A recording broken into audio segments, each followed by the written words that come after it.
Welcome to Tools for Time Traveling, the podcast equipping creators to build the future today. Because the future isn't something that just happens to you, it's built by creators of all stripes.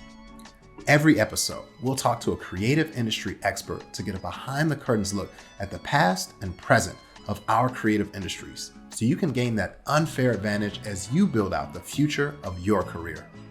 This season, we're focusing on music creators and providing strategic tools that help them navigate this often disrupted industry as they take control of their future. All right, now let's jump into the episode.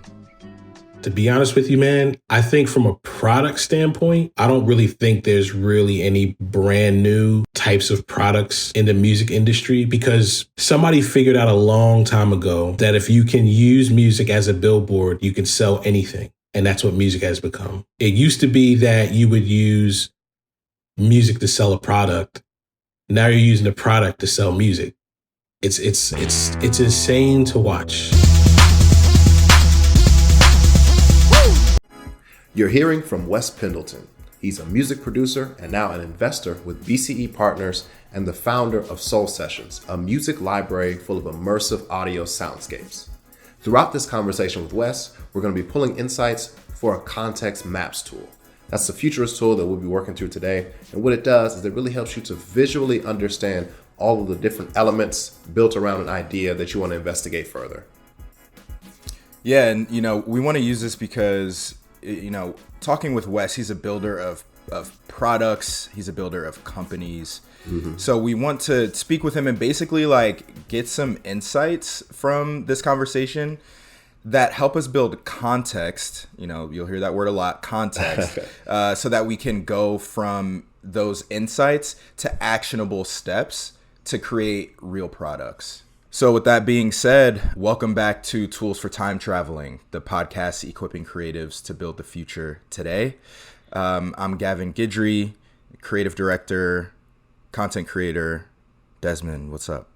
Hey, I'm Desmond Dickerson, futurist, work futurist, and a little bit of everything depending on the day. Yeah. And right before we jump into our interview with Wes, we want to just start this episode like we do every episode, and just really reiterate to you guys that we're all futurists. So you don't have to be a futurist as a day job. You don't have to be a strategic foresight thinker. You don't have to have a fancy degree. Just by us being creatives, there's lots of ways throughout history that artists and creatives have been futurists as well. And so just to give an example of that, I just want to talk about a little something that I've been into lately, which is actually archiving, which is a little weird because archiving sounds like something of the past, but I've been thinking about how archivists are futurists. And so, really for me, I just took a trip to Louisiana actually for my 30th birthday. It was really fun spending time with family. But I was really down there to document and archive my history and my family's history. And it just comes from, that old adage that, you can't know where you're going if you don't know where you've been. So in that way, I think archiving is a really important tool for the future. And there's a book that I have on my coffee table called Black Futures. It's edited by Kimberly Drew and Jenna Wortham. And in it, there's a piece by Ayanna Jameson called Far Beyond the Stars, where they talk about the Octavia E. Butler collection of literary manuscripts that's housed at the Huntington Library. But this collection of manuscripts, it's a vast archive comprising of more than 8,000 individually cataloged items that span Butler's 4-decade-long career. So Octavia kept everything from grade school report cards, personal journals, letters, brochures, notes, drafts, unpublished writings, grocery lists, photographs, library call slips, research, and much more. And she kept all of these things, and now it's this collection at the Huntington Library that people now, which is her future, right, can go and look at and be inspired and just see see what she did and be motivated and again be inspired. And it really just shows how archiving isn't just for now. It's so that we can have richer futures for like our people, our family to inherit essentially. And so, really quick, just a couple of suggestions in this piece, some strategies, if you will, for building your own archive for the future. One, keep a physical record. Two, save ordinary artifacts, things that you might consider ordinary or throwaway, keep them. And lastly, curate your life beyond and in addition to the algorithms of social media and digital experiences. Like, take some of the photos you've been taking on your iPhone and print them out, go beyond just keeping things on social. Also, back that stuff up. My Facebook just got hacked and deleted and I lost all my photos. Oh, no. Just back up all your stuff, put it in the cloud somewhere, please. So, yeah, we're all futurists, whether you're looking at the archive or the past and, into the future. It is important to just look at that through line of how things connect. So, of course, before we get too deep into the futurist tool today, we want to get a little into the background of Wes and what made him into the man that he is today. So it's really interesting to hear how he was kind of born into music, but he didn't just passively stay there. And he really used his other interests to stumble into music in a really unique way. Well, actually, I come from a family of musicians and singers, so I was born into it. So, I came out the womb in church. My mom is an amazing singer. She sang solos and stuff, every Sunday, if not every other Sunday. So I was on the drums by 7 years old, like literally live in service at 7 years old, holding the tempo for an entire congregation. So for me, it's been almost from jump. Yeah, that's dope. And is that sort of like you being able to experiment with all of those like instruments and things like that? Is that what got you into music producing? I stumbled into music production. I wasn't interested in music production at all. I was in the communications section at school looking for a friend and stumbled into my man Dre, who was in the studio, and it was like not really a studio. It was really like a radio booth, but he was in there making music. And I was like, what are you doing? He's like, yeah, man, I'm making beats. And it was, guys, when I tell you it was like the most primitive setup that you could think of when it comes to music making. And so I was like, yeah, show me how to do that. And like literally it was like I was hooked from there. So I went from playing basketball in my free time 2 or 3 hours a day to in that recording studio 2 or 3 hours a day, cutting to tape, like literal tape, So that's how old I am. I'm a little older. I'm 42. I'll be 42 this summer. So, but that's when I started in music production around 22, 23. Interestingly, I stumbled into my career as well. So when I first started doing music production, it was just for fun. I didn't have any thoughts of anybody, rhyming or singing over it. I used to sing over my stuff a little bit, nothing serious. But I ran into an old friend who I had worked with back, interestingly enough, when I was in college. I ran into him now as a married man with a child. And he was like, yeah, man, I'm doing music now. And I was like, yo, that's interesting because I actually, make music. And so what I kind of didn't realize was I was a lot better than I thought I was. So literally it went from me just showing a friend some music as a courtesy and him being courteous just to listen because he didn't have to listen to it. He just came over as a friend. But he heard it and basically that turned into the single on his next record. And then I kind of hop skipped into a position of being able to start to get production to a lot of people at a pretty fast pace. So I went from not working with anybody to working with like 20 people and making hundreds and thousands of dollars, almost like it felt like overnight, to be honest with you. So I didn't have any future plans at all when I first got into it. It was just to make money, Yeah, it was interesting when we first got this conversation started and learning like the genesis of his talents that he was in the church rocking, stages, audiences at 7 already. Like, was building up that mastery, not just of the technical aspect of things, but also how to work an audience, how to work with others. And it's one of those things that makes me think about the lack of funding in school for arts. And even if you think of more socially, like decreased church attendance, right? And it makes me wonder, is this going to lessen the pool of those like young, skilled musicians who've been doing it like since they were children? Yeah, if you think about all of, a lot of hip hop and R&B, a lot of those producers, a lot of those singers started in the church. So I think that is actually like, that's just an interesting aside, I think. Yeah. Maybe doesn't have any context for the context map, but I do think it's an interesting aside. Like, what implications is that going to have on music going forward? Is it going to be like journalism or like,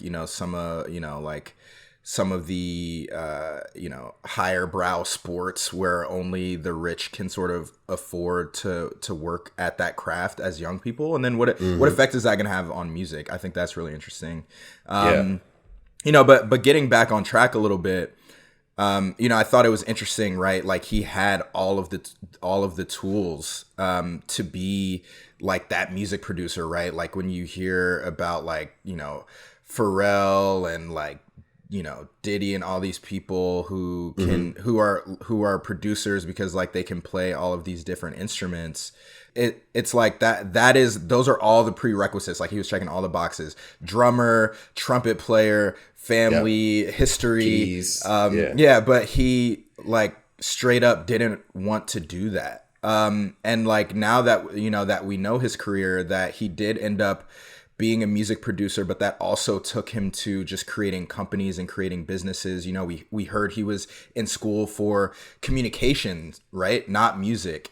So I feel like it's like being into more things helps you just be more flexible, right? And he didn't just like stop at the music, even though that was sort of like given to him at birth. He kept going, kept his interest up in multiple things, and that sort of just helped him stay flexible when it came to building his career. Yeah, absolutely. And it's, as we kind of move forward in the progression of his story, it really does help explain how he went from, just producing to then starting to make products and build companies, and not just in the same way that a lot of people will be like, oh, I'm a producer, like, let me launch this label. And like, no knock on that, obviously, like that's been great and produced a lot of classic art. But for him, he was thinking even beyond that. It was like, all right, I could have this label, or I could go in a whole other lane and start building out some products.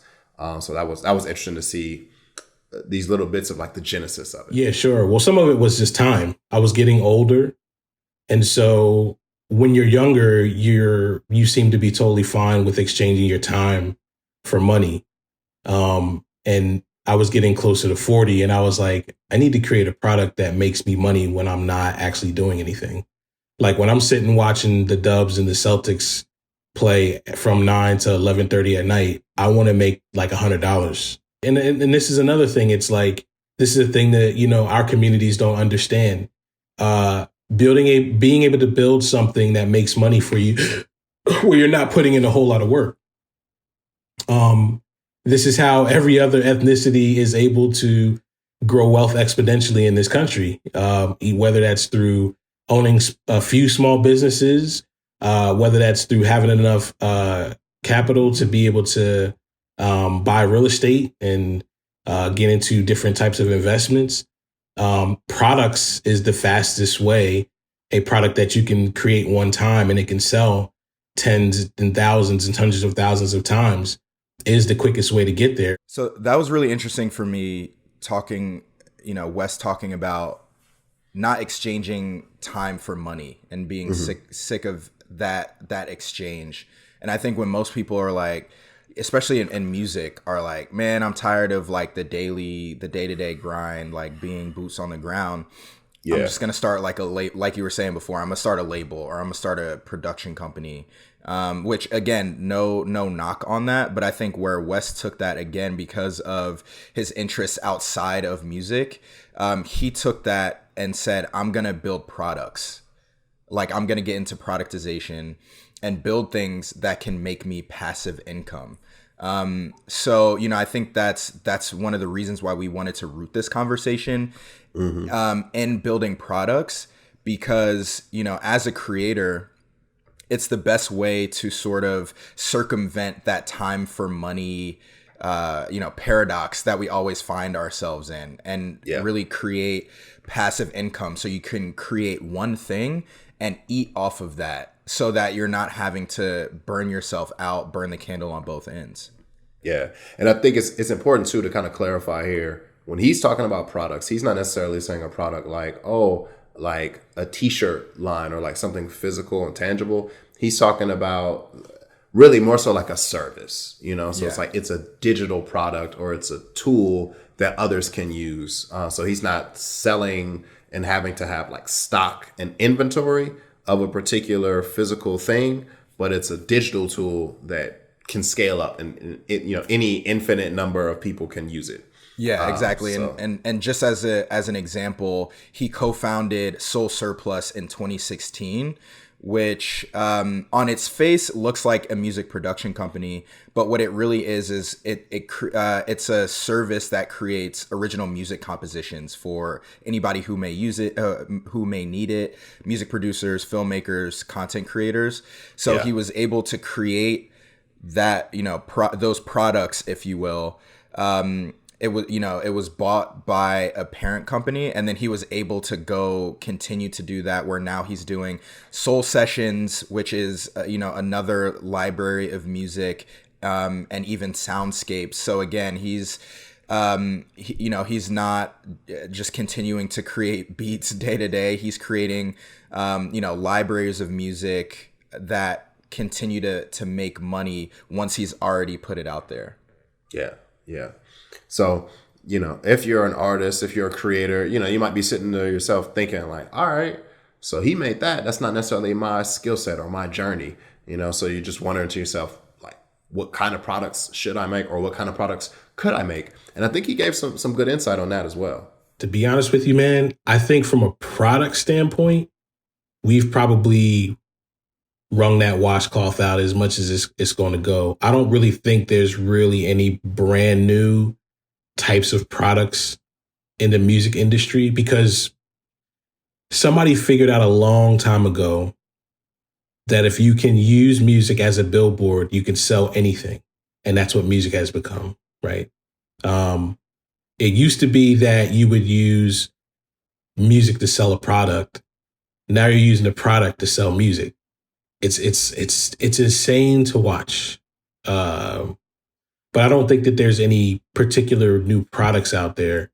And the industry as a whole is so woefully behind, which is why their marketing teams are sit and scour TikTok all day trying to find the next person. That's why there's no A&Rs anymore, because there's no reason to have A&Rs when everybody posts everything to the internet. So actually, I think that the music industry as a whole is dumbing down in some ways. And I think that they're putting themselves in a position to be more of the bank, as opposed to being these bastions of creative ingenuity. I don't think the music industry is ever going back to what we grew up with. Like when you said Def Jam, it was like, man, that's Def Jam. You know what I'm saying? When you said Rockefeller Records, it's like, it's Rockefeller Records, man. Like, it's the greatest record label on earth, even if it wasn't, that's just, we were kids. That's how we were. We're not there anymore. I don't even think kids even know that Kanye West is signed to Universal. You know what I'm saying? I don't think they know that Taylor Swift is signed to Republic Records. They have no clue about any of that stuff. So, I think that the labels are just basically banks now. And so there really is no quote unquote new products for them. They're basically just making investments via music, in my opinion. Man, this was the part of the conversation where I was like, because we were like, cool, we're going to have like a music conversation. And he was like, nah, man. F music. Yeah. he was like, honestly, that's not it today. And I was just like, what? But it kind of goes into some of the insights we've been hearing in our past conversations, which is that music within the music industry is tertiary. It's becoming a bit more. It's becoming tertiary, right? And so the way Wes put it is that like he sees music as like a billboard now, and how it used to be that you used music to sell products, but now you use products to sell music. Like that is a bar in itself. He said that, and he also talked about TikTok, but that particular line made me think of TikTok and this latest innovation and feature that they're rolling out, where fans can follow or check out content from artists that they enjoy and then directly buy the concert tickets, like right through the app. So that's like a perfect example there, where it's like the app itself and the content on the app is serving as an ad for these concert tickets, like for this music product. So I just thought that was really interesting how it's flipped. And in some ways it's symbiotic, because typically people go to TikTok because they're going to see something, but also like hear these songs or hear these clips of the songs that they really enjoy. Yeah. And you know, man, I wonder if this just means that we've reached somewhat of a saturation point, right? And music is something that's just over, and just looking at the music, like the actual like audio files, right? It's become almost like overly commoditized. So you know, I think like as we're going to jump into this context map and build context for that, you know, I think our minds were on how do we build music products, but I think now it's less about building music products, but instead focusing on general tools for creators. Like, what are creator tools that we can be building? Yeah, absolutely. And yeah, it just puts me in the line of, back in the, 1849, like the gold rush and all that. Everyone's out here trying to strike it rich with like the thing, the gold. And that's like the music. That's the content. That's the hit singles and hit albums and all that. But so many people that got really, really rich, it's not that they found enough gold. It's that they said, here's a shovel, here's a bucket, here's a hotel for you to stay, or here's, a home for you to live in or rent while you're out here working all day. Because, hey, these are essentials. You've got to have those for this thing you're trying to do. Yes. And it's a thing you're trying to do that may not work, but you need all these other support systems that you have to spend money on. So it kind of makes me think of that. Man, that's a word, Pastor Des. That's a word, man. There's going to be the hit makers, but then you got the people that support them, and they're like relying on them. And, those are the products and services that really quietly, make some wealth. So, let's jump into this tool. Can you help just like explain exactly what it is that we're doing? Yeah, again, today we're working through a context map, and this is a foresight tool that innovators use to capture themes that start to emerge when you're discussing a complex topic, right? So you might use it when you're pursuing an entirely new area of research, or to find group agreement on the important aspects of a problem, or even if you want to just get like a really quick background around a particular topic, So the reason it's useful is that it helps you to once you're like generating ideas, you can start to brainstorm or whatever, and then you can map them to a tool like this. So it just brings some clarity of thought to everything you're doing, and then like ideas and themes and like the top concerns will naturally start to converge from this exercise, and then you'll have enough dimensions where you're looking at different facets of it, but not so many that you're just like completely at a loss for what to do next. Yeah. And so, so the way that this tool actually works visually is, imagine like a flower, right? So you have the bulb in the middle, and then you have the petals that come off of that bulb. Yeah. So that's really what this tool looks like. So in the middle for us, that would be building creator products. So that's right in the middle. That's sort of what we've decided. And then the flower petals around it are the different pieces of context that help us get to that center bulb. Did I explain that right? Yeah, that's it. That's exactly it. So with that, let's just jump right into more commentary from Wes that helps us to build out this context map. Democratization of music has changed the course of music and really has changed the future of music. And honestly, if not for music being democratized, we're not even having this conversation right now, to be honest with you. So I think for the future, I think there's a lot more person to person interactions that are going to happen inside of music. I think that labels are going to go by the wayside. They're only going to be there for a very, very select few people who can, do a couple million records. You're already seeing it now. People are leaving labels, like nobody's signing with labels anymore because it's like, why? When you can go direct to the consumer.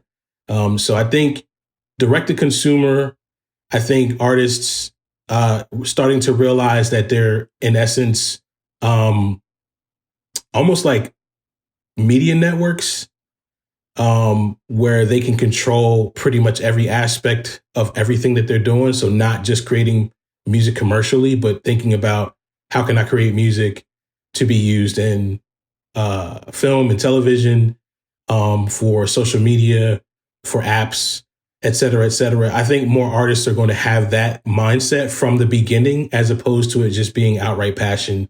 And then obviously you all know, like, we're entering into the latest version of the internet and smart contracts and things. I mean, that's going to be so, so important. We're kind of seeing, I'm old enough to have lived through Web 1.0, and Web 3.0 so reminds me of the internet when I was like a freshman in high school, when there was like 7 websites and nobody knew what they were doing. But it was real, and it was, it was there. So I definitely think that that music definitely has a bright future as it pertains to, how we start to think about these things. So, Wes hit on a lot of stuff there, a lot of insightful stuff, which is really a theme throughout this interview. He gave us a lot of great content to dive into. But the first thing there about labels just kind of ceasing to exist as we know them, and they'll probably still stick around, but just in new forms, and really maybe they'll just exist to serve the top tier of artists that are already generating a ton of money, and then we might see new models for supporting artists start to pop up.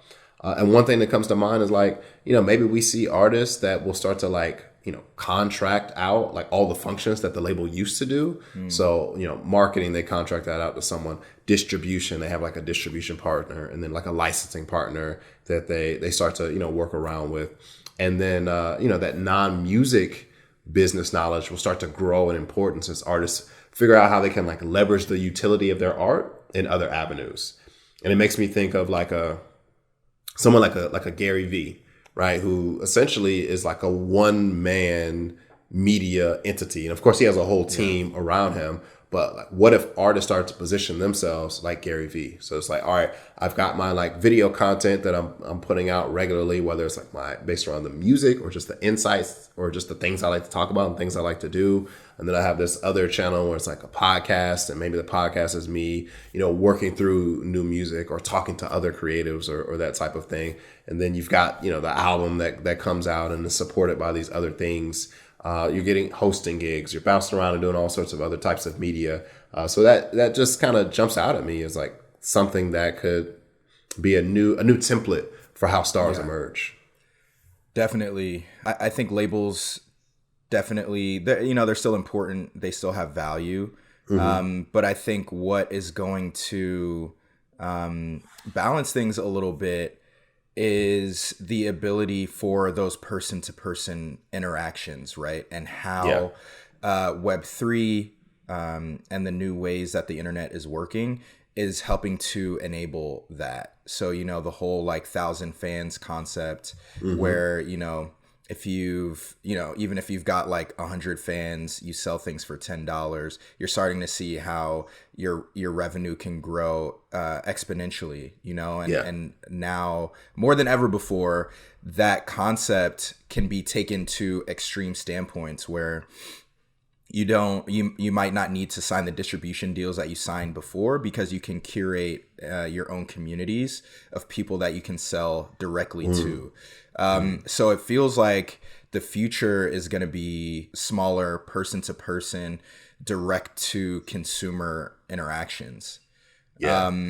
And so, for the context map, I think one thing, like a really helpful piece of context to help us get to building those creator tools, is direct connection. That really feels like, for whatever product we're going to build, there needs to be an element of that direct connection, and even like personalization, and customizability for, one-to-one, person-to-person, Yes.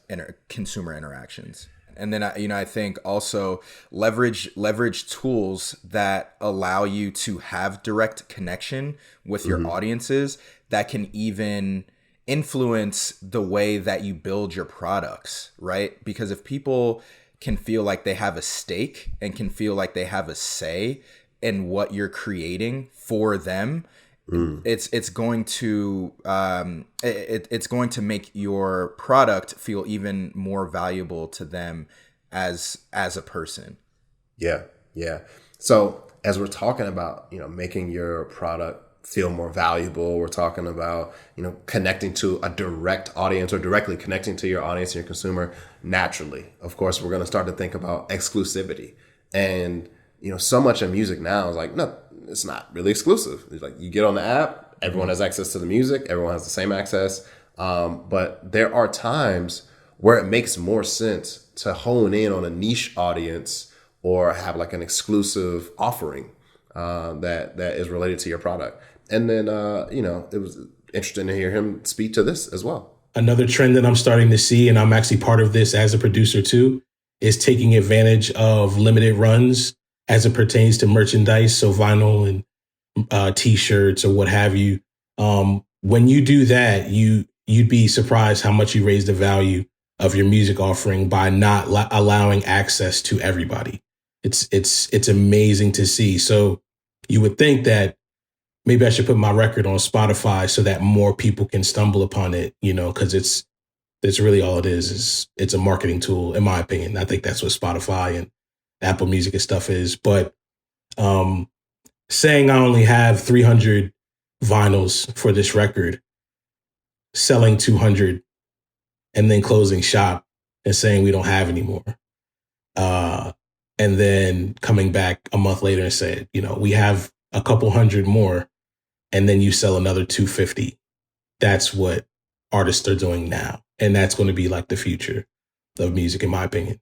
Speaking about exclusivity, and how, I think this means like more artists might limit accessibility to their product through exclusivity for, different benefits. But, I feel like there are like a couple of different nuances of exclusivity. So it kind of like the way Wes was speaking about it is driving up demand through scarcity, right? Like that's a form of exclusivity, making something really like the Nike model, right? Like the Nike model, the Supreme model, the drops model, like,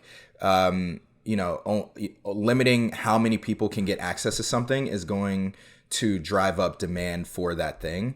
But then, Desmond, the nuance that you just put on it, I think is the other side of the coin of exclusivity, which is catering directly to your community, to your niche, to your audience, because they understand your product better than anyone else will. And because of that, they will provide more support for that. So maybe it's better to, again, limit accessibility to your output or to your product, because there's a specific group of people who understand you and understand your product. So, I think exclusivity then is a really great piece of context to add to our context map. And really just like, how do you focus on those diehards and those people who really understand you? Right. Yeah. If you're ever making a product Like the focus should be on the people that can't live without this product. Not just like, oh, I want everyone to use it. Nah, like when you start off, it should be, oh man, we need the people that absolutely got to have this and it's going to change their life for the better. Yes. Yeah. So, when we're speaking about those products, right, that it's like, I'm going to change someone's life with this product, or a product that people can't live without. I really like the part of this conversation with Wes where we talked about how you can make more worthwhile products if you let go of this concept of like virality or fame.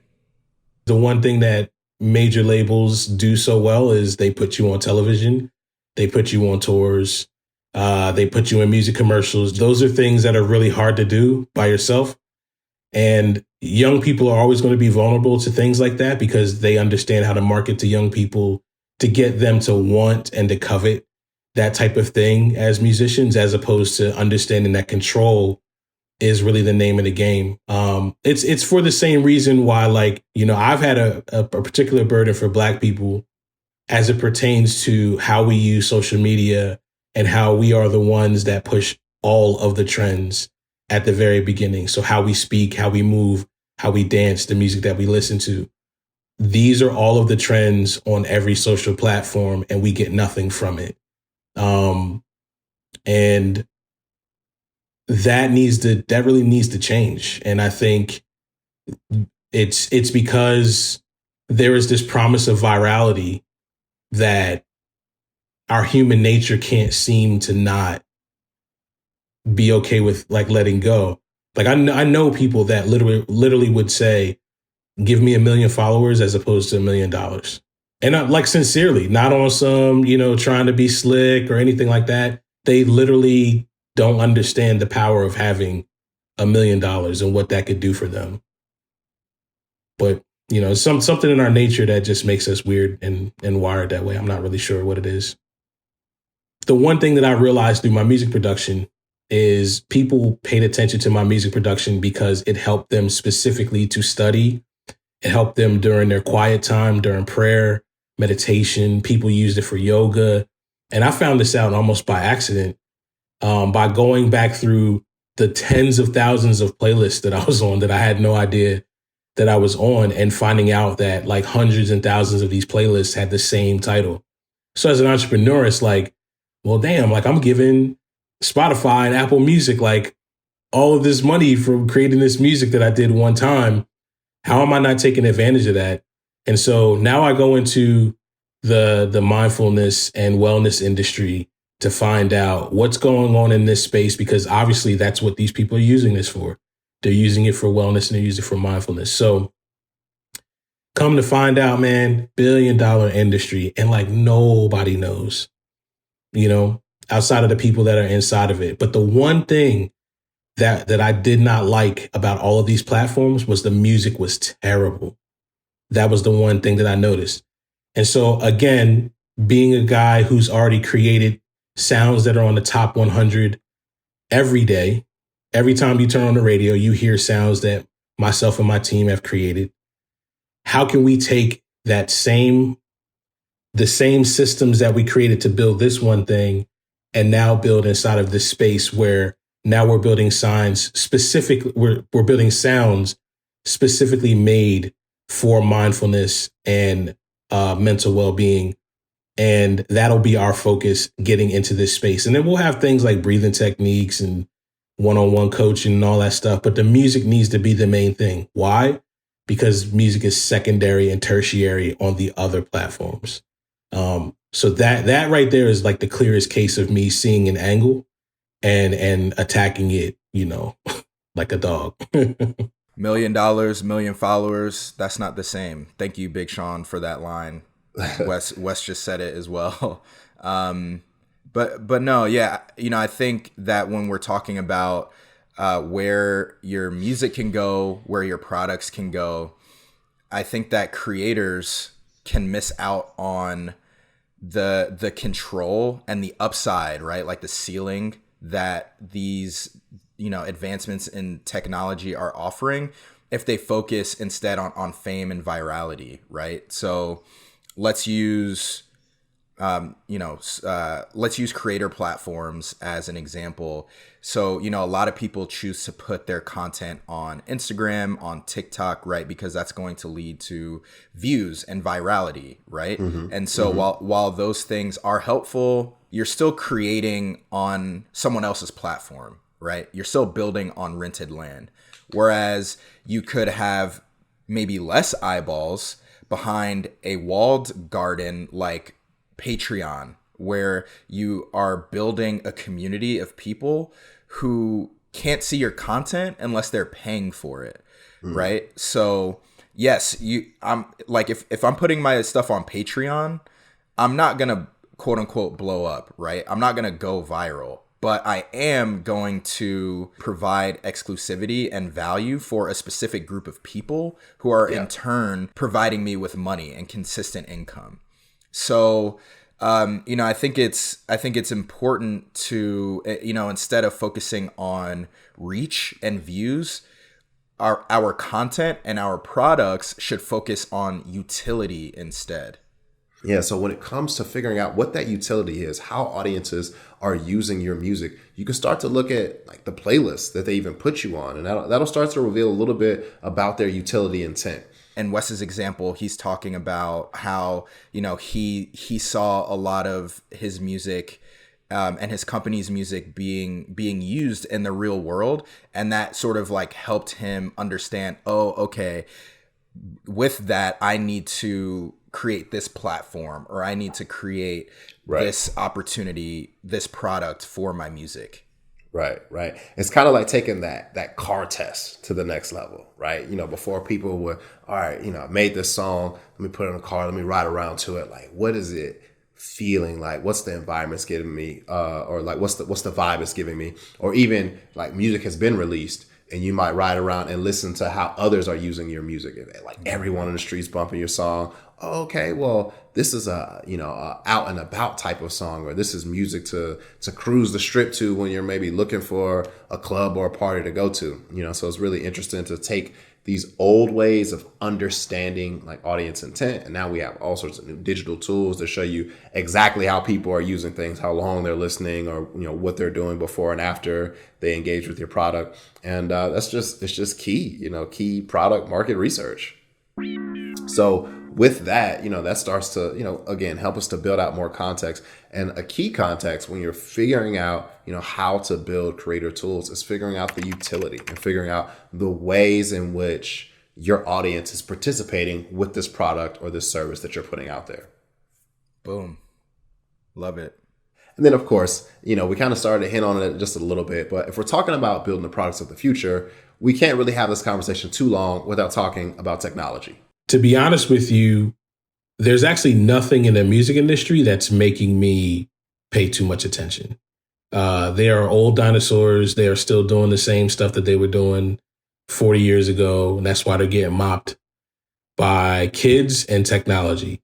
So when it comes to music, one of the trends that I'm seeing very loudly is AI becoming a huge factor in music creation.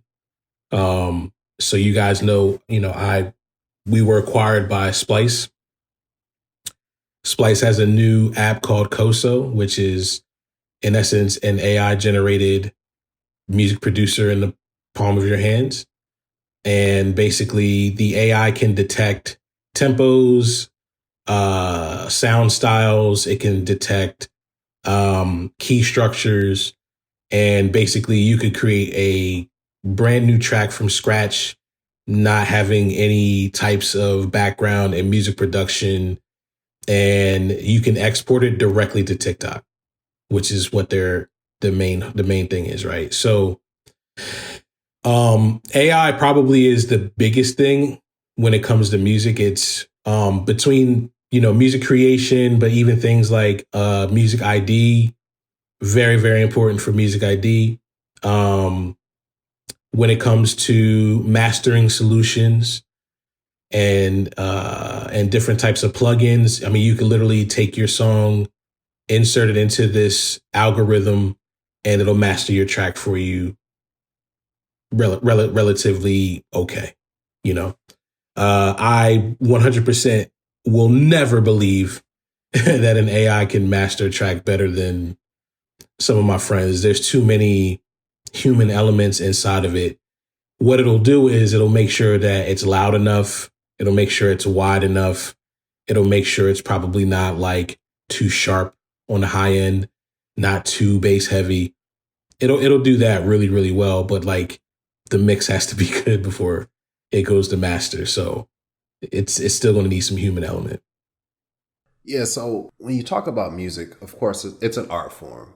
It's intuitive, and oftentimes artists are just really like focused on their craft. But I think, some of these comments and the statements from Wes show that it's really important also to just be plugged into the tech side of things and understand how is the tech evolving around your product. Even if you think 50 years ago, everyone was using like, analog instrumentation, but then like the electric guitar came about, or like, electronic beat making machines came about, and people had Fruity to evolve. Loops, bro. Yeah, exactly. People evolved and incorporated them into what they're doing. And that continues to be the case today. So if AI is coming about that like, makes the song for you, or, helps you to uncover new ways of thinking about the music, you've got to be plugged into that as well. Yeah.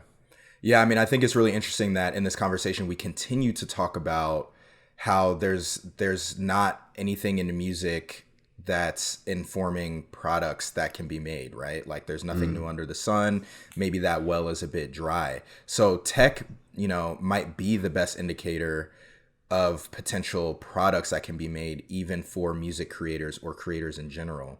And then I think, it might be easy to say, but hey, I'm not an engineer. I'm not a techie. I'm not, that kind of person. That's not my skill set. Yeah. But, to Wes's point, that tech still needs like experts, right? They still need subject matter experts. They still, if you're making music products, they still need musicians and the real experts in what actually sounds good to the human ear. For like content creators, this tech still needs what makes sense to the human eye, what catches the human eye. So there's still involvement for you as a creator when it comes to technology. But so as we're building these products, again, like Desmond's saying, we don't need to lean away from tech. We need to lean toward tech and make sure that our products are tech enabled, right? They're aligning with the current state of technology and where technology is headed. Yeah, exactly. That's just really a key component of this context map we're building here. Yeah. Yeah. And, as we're talking about tech, it's definitely a young person's game, right? Like everybody always knows that it's the young people who like know about all of the cutting edge things and how to use them. And especially when we're talking about how you're using new tech authentically. Yeah. And, a lot of people, when they think about young people, especially in business, especially in the workplace, they might think of like, oh, you're early in your career, right? Or, oh, you're fresh out of college. But Wes, honestly, he was thinking that businesses should probably take it a step even further than that. They actually need to just start hiring kids. Like they need to start like the music industry not having a program that just hires kids right out of high school in the same way that the tech company can hire a kid right out of high school if they're code proficient. There are kids that are music and sauce proficient that they need to just get right out of high school. As soon as they graduate, 6-figure job at Universal. And that kid is literally telling you what's dope and what's not. Period. That just needs to happen. I'm not really sure why they don't have that. In my opinion, I think some of it has to do with the fact of preserving their spaces in the industry. Because if they allow too many young people in it, young people are rebellious.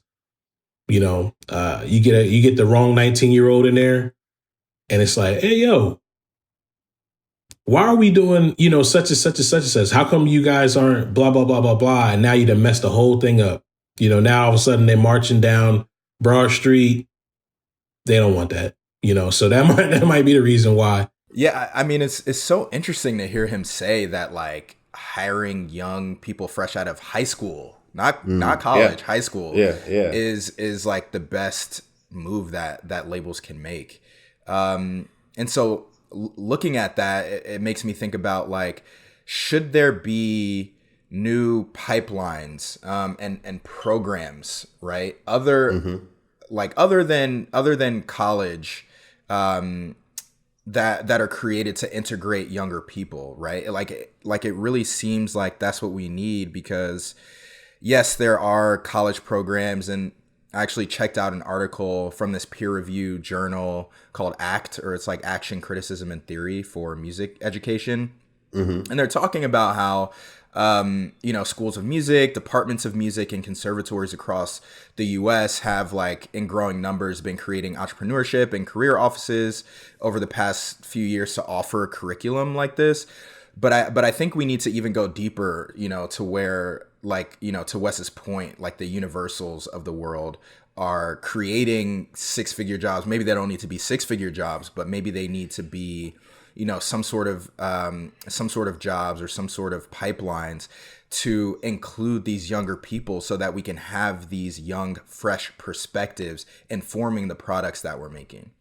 Yeah, yeah. And that's always going to be critical. If you're thinking about products, like, it's really just, again, another piece of the context is to stay connected to youth culture, and even just staying youthful in the way that you think about solving problems, or the way that you think about, just anything related to your market at all. Like, you want to keep that childlike innocence, or that youthful creativity that just allows you to look at things with a very, like, fresh set of ideas, or like a free scope to do with it whatever you will.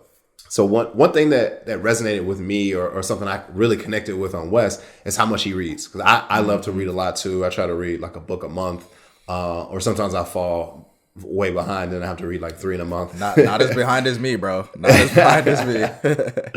But it wasn't just something that kind of resonated, that was just interesting. I think it also really has some implications for our context map as well. Just studying, like, literally hours and hours and hours of studying competition. And then once you get a kind of good lay of the land when it comes to competition, then I start to dig into the why.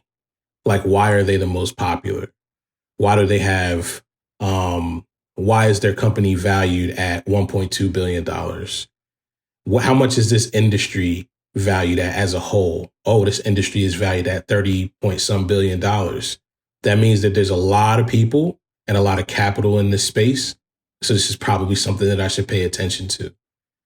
That's usually the first thing that I'm doing right out the gate. And usually I can find a very particular problem with somebody who's out here doing something already. Very rarely do you find a company that's doing everything right. It's not possible. Even the companies that I build, I know there's many things that we don't do that well that other companies do well. So trying to figure out some of those little small pain points is usually like one of the first things that I'm trying to do, is like, how can I get an angle? And then also too, like, there's just sometimes where you're just going into a particular sector and it's just oversaturated, and trying to enter into it is just dumb, So really, honestly, just seeing if there's any stickiness in a particular sector, figuring out, what is what's the arc for this industry? Have they reached their apex yet? How many companies inside of this space are publicly traded? What's the private equity section of this particular corner of the earth looking like? How many companies have exited? How many VCs have exited inside of this space? And that's usually now how I start to address pain point things more now. In the past, it was just all intuition. It was just, you have a feel, like, but now I don't have time for that, guys. I'm too old for that. So outside of music, to be honest with you, is where I get most of my inspiration. I love Jeff Bezos a whole lot, specifically because he understands the heart of what people need and why they need it. And I mean, he almost single-handedly is probably a lot of the main reason why I think about products and services the way I do now, watching him go from, using books as a way to get his foot in the door, to create a footprint, and then switching to online, and then realizing that that people are going to need web services for all of these products and services that they're building out, and maybe we should actually just create that for everybody else. That's a different type of level of genius that most folks don't really understand.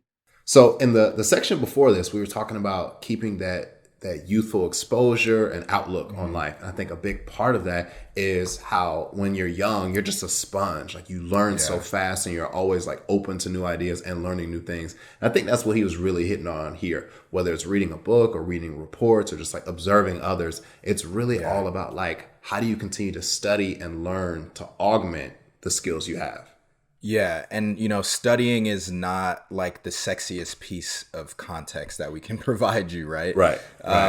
But, especially given Wes's experience, that studying, different market sectors, different companies and the way that they moved through their industries, different individuals like Bill Gates, like Bezos, right? Like studying, say what you want about those people, but studying how they moved and operated gives you the ability to see angles for opportunity, right? So like in Wes's perspective, if he would have only been studying other music producers or other musicians or other people in his industry, he wouldn't have seen those same angles for opportunity. And what I thought it was really important that he said was that it helped him just go beyond his intuition, right? And so he, and he says like he doesn't have time to go off of intuition anymore. But, I think while intuition is important, there should be ways that we are more focused, more targeted, and more pragmatic in the way that we go about things, in the way that we go about creating content, creating products, so that we're not just going off the vibes, right? So, I think it was cool to see how he takes inspiration from things outside of music to help him build better products. And so again, we talk about this quite a lot, but music has a really high index of content utility.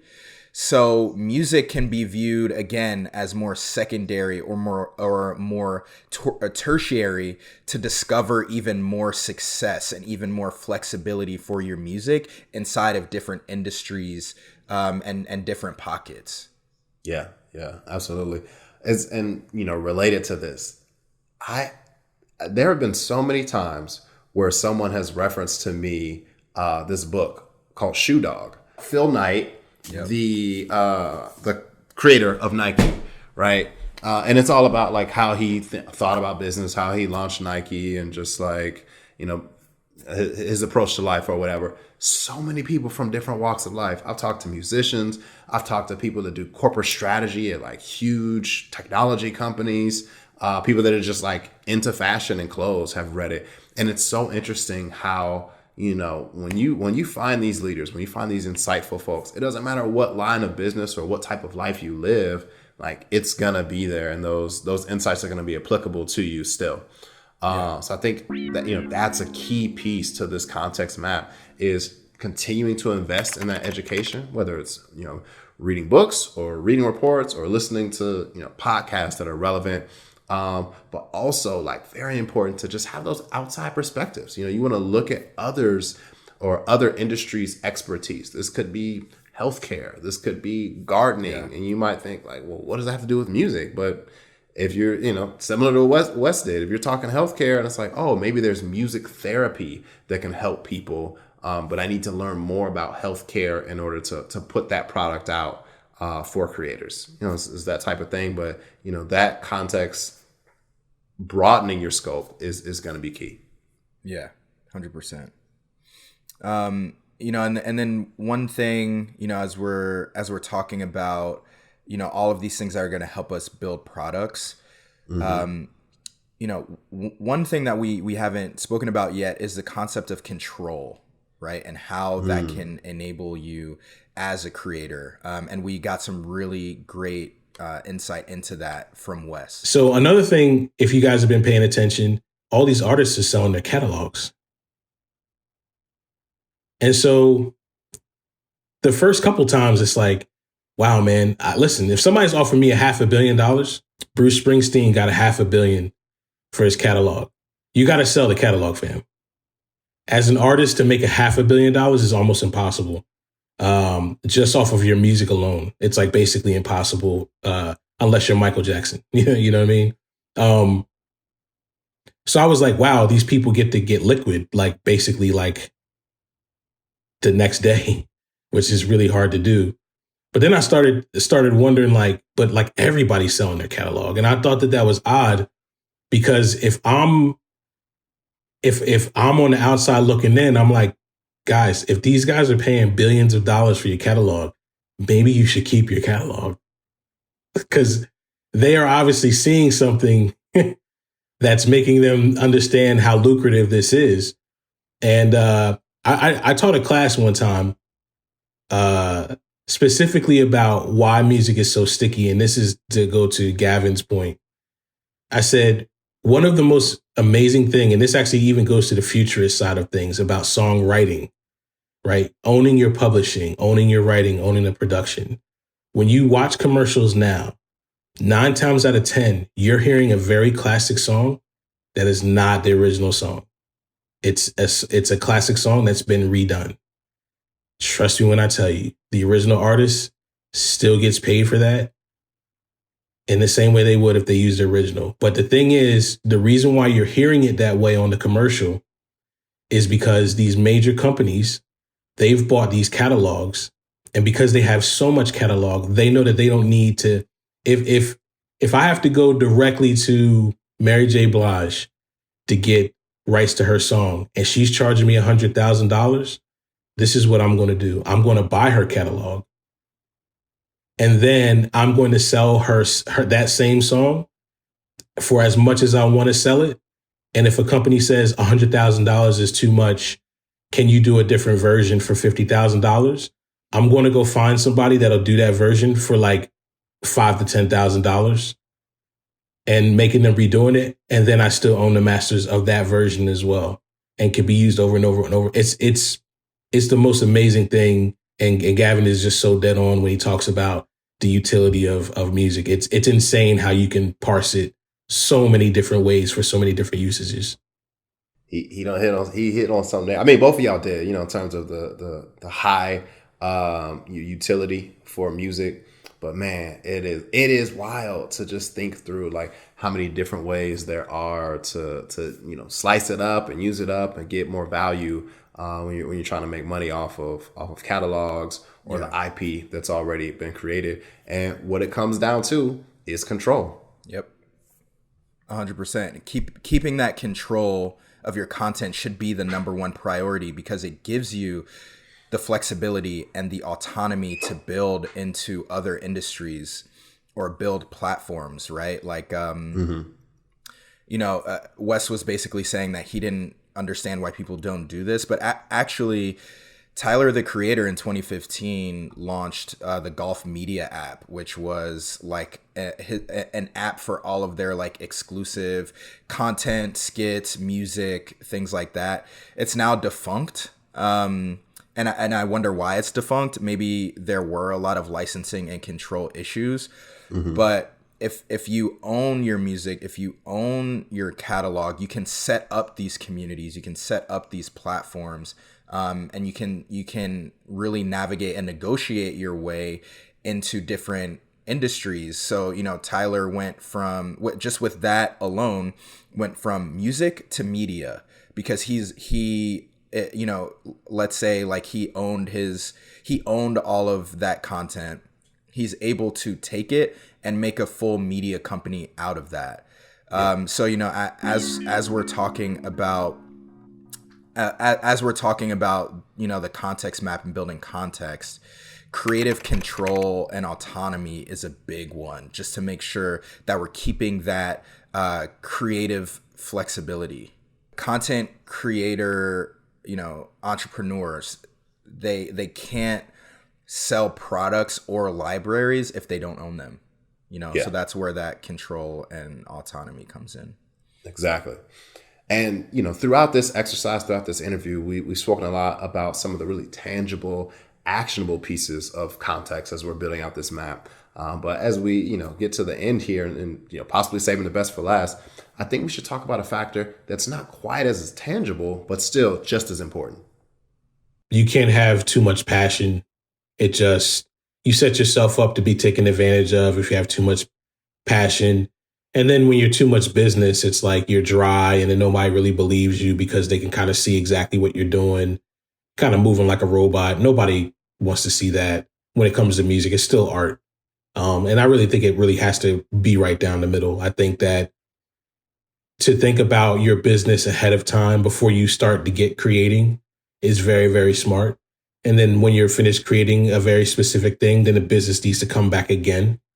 But while you're creating, you need to be in the moment while you're creating. You can't be thinking about music while you're creating. But you have to be so purposeful in setting yourself up to get to that point. And it's going to take a lot of diligence and a lot of discipline to get to that place.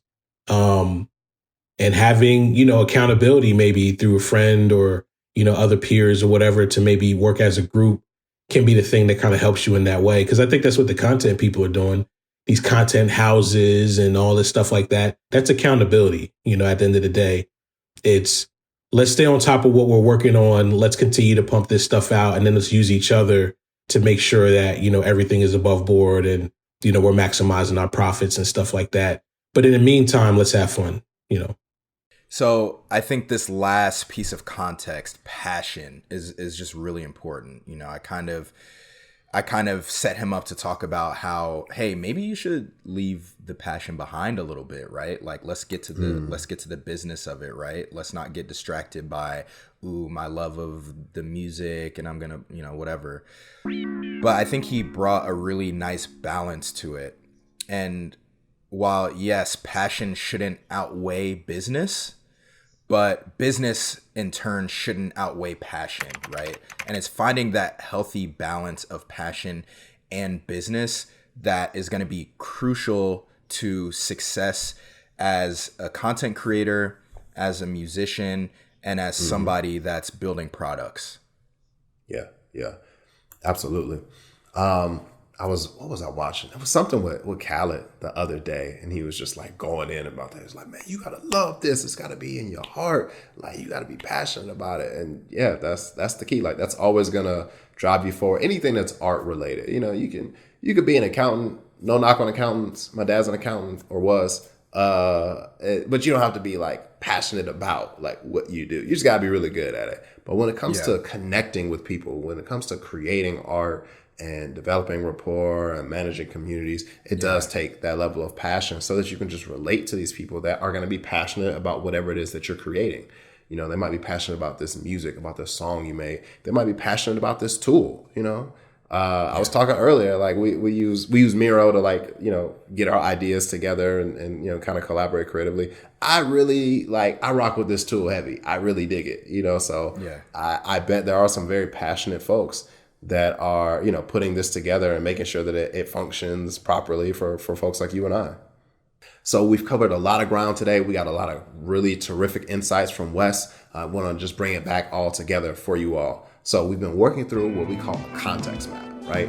And for innovators, for futurists, for folks that are developing something new, it really helps you to just capture the themes that start to emerge around complex topics, complex ideas, or complex problems, right? And even more so, it's a really good icebreaker for a new team to start the innovation discussions, right? So if you're sitting down with your business partners, with your potential investors, or the folks that you work with as a creator, it can be really helpful to put this type of map together to just start to map out where you're headed next with your career or the projects you're working on. So the things that we identified today for this context map, at the center of it all is products that can be used or products that are being created in service of creators, right? So you may be a creator yourself and start to think of, how can I make tools that are useful for others? So the context around all of that. First, it's direct connection, right? You want to make sure that, especially starting off, you're one-to-one or, focused in on a really, small group of folks that you can really personalize the experience for. Related to that, it's offering exclusivity, and that might mean, hey, it's a limited window of only, 10 participants, 100 participants to get things started off. And with that helps you to focus on the diehards. That helps you to focus on the folks that are really going to generate revenue for you or build excitement around this product and continue to just, move forward beyond that. And then next up is the utility, right? Like making sure that your product is not just being used by the masses, but is actually providing a utility and a value to those diehards or to that community of people that have coalesced around your product and your content. Yeah. And then making sure that product is tech enabled and aligned with the current state of technology and where technology is headed. Right. And as we said before, just as much as music can be a young man's game, so can technology, or a young person's game. So you want to keep those collaborations, fresh. You want those fresh perspectives. You want to stay in tune with youth culture and just kind of have that youthful exuberance around the product that you're developing and the understanding of the market. And, as always, learning, so keeping that youthful mindset of being a sponge and soaking things up. You want to invest in education. So understand the market in which you're operating, understand even other markets that could be relevant to the thing that you're building that on first blush may not seem as connected. Yeah. And then the last two here, keeping creative control and autonomy, right? That's a big piece of context because it's going to help us stay creatively flexible in what we're going to do with our content and our products. And then lastly is making sure that you have a healthy balance of passion and business, and making sure that passion, especially as we're talking about music and content, that we are passionate about the things that we're making, the products that we're building, and the connection that ultimately gives to our audiences. Right. So that is the context map. We hope that this has been informative and helpful for you, not just with this tool, but all of the gems, all of the insights that Wes was able to provide today, and what his journey has been from musician to music creator and working in the industry, to then moving beyond that to being a business person that just leverages some of his music knowledge, and who knows where he's able to move on to beyond that. So we're excited to share this with you, and would love to hear from you as you start to use this tool or use these insights. Share with us how you're using it and how it's impacting the way that you're building out your business. Yeah, so we're super excited to see some of the products and some of the things that you create. So yeah, I mean that's it from us. Thanks for taking the time, and as always, let's gear up for time travel. See you later. All right, thanks. Bye.